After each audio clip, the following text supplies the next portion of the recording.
కూటమి ప్రభుత్వం పూర్తి స్థాయిలో ఆట మొదలు పెట్టకముందే జగన్ అప్పుడే ఏడుపు మొదలుపెట్టినట్లు కనిపిస్తోంది.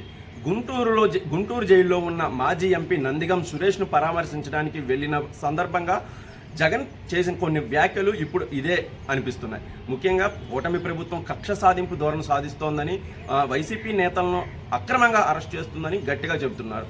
ఇంకా జగన్ ప్రభుత్వంలో జరిగిన అవినీతి, అక్రమాలు, అలాగే దోపిడీ గురించి ఇంకా కూటమి ప్రభుత్వం ఇంకా దృష్టి పెట్టలేదు. పూర్తి స్థాయి విచారణ కూడా ఆదేశించక ముందే జగన్ అప్పుడే ఏడుపు మొదలుపెట్టినట్టే కనిపిస్తుంది. అంటే భవిష్యత్తులో ఎవరిని అరెస్ట్ చేసినా, ఎలాంటి అవినీతి మీద అరెస్ట్ చేసినా, అక్రమాల మీద అరెస్ట్ చేసినా సరే ప్రజలకు ఇదే చెప్పాలనుకుంటున్నట్లయితే జగన్ కనిపిస్తోంది.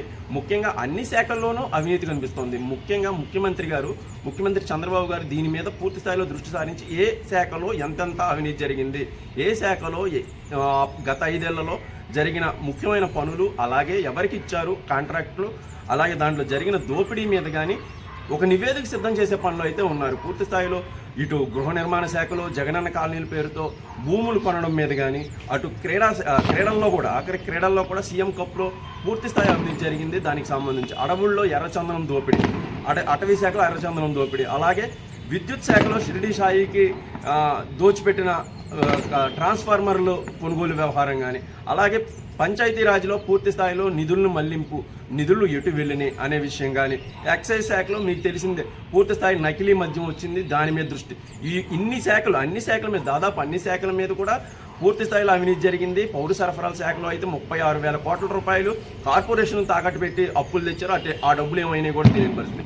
ఈ శాఖ ఆ శాఖ కాదు, ప్రతి శాఖలో జరిగిన అవినీతి మీద పూర్తి స్థాయి నివేదికలు ఇంకా సిద్ధం అవ్వకముందే, దాని మీద విచారణకు ఆదేశించకముందే, కేసులు పెట్టకముందే జగన్ గారు అప్పుడే భయపడుతున్నట్లయితే కనిపిస్తోంది.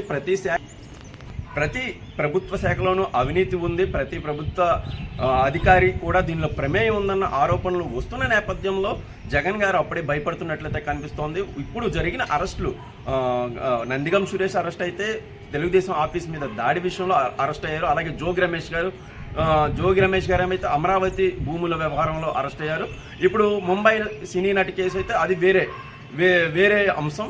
ఈ ప్రభుత్వ అక్రమాలు, అవినీతి మీద ఇంకా పూర్తి స్థాయిలో దృష్టి నిలపలేదు. అప్పుడే జగన్ గారు ఒక సైకలాజికల్గా ప్రజలను సిద్ధం చేసే పనిలో పడినట్లయితే తెలుస్తుంది. అంటే వైసీపీ నేతలను ఎవరిని అరెస్ట్ చేసినా, అవినీతి విషయంలో కానీ, అక్రమాలు జరిగిన విషయంలో కానీ ఏం అరెస్ట్ చేసినా సరే ఇక ప్రజలకు చెప్పే సమాధానం ఒకటే: కక్ష సాధింపు ధోరణి చేస్తోంది కూటమి ప్రభుత్వం అని చెప్తున్నారు. ఈ సందర్భంగా ఇంకో కీలకమైన మాట కూడా జగన్ గారు మాట్లాడిన మాట అయితే, అంటే ఫ్యూచర్లో ప్రజలు ఆలోచించుకోవాల్సిన విషయం ఇదైతే ఖచ్చితంగా ప్రజలు ఆలోచించుకొని ఓటు వేయాల్సిన విషయం. ఖచ్చితంగా వైసీపీ అనే పార్టీ మీద కానీ జగన్ చేస్తున్న వ్యాఖ్యలు చాలా తీవ్రమైనవి.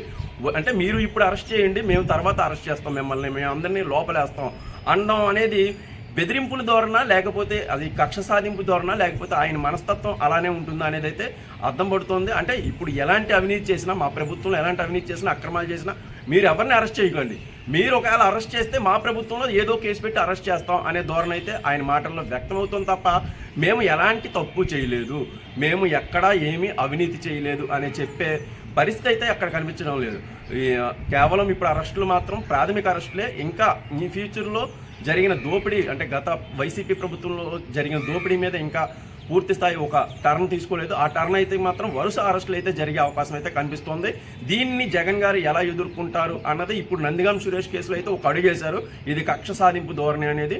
ఈ కక్ష సాధింపు ధోరణిని ఇంకా ఎన్ని మలుపులు తిప్పుతారు, ప్రజల్ని ఏమారుస్తారు అనేది అయితే తెలియాల్సి ఉంది. మా కంటెంట్ కనుక మీకు నచ్చితే ఛానల్ను ఖచ్చితంగా సబ్స్క్రైబ్ చేయండి, అలాగే లైక్ చేయండి. మీ విలువైన సూచనలు కామెంట్ రూపంలో తెలియజేయండి.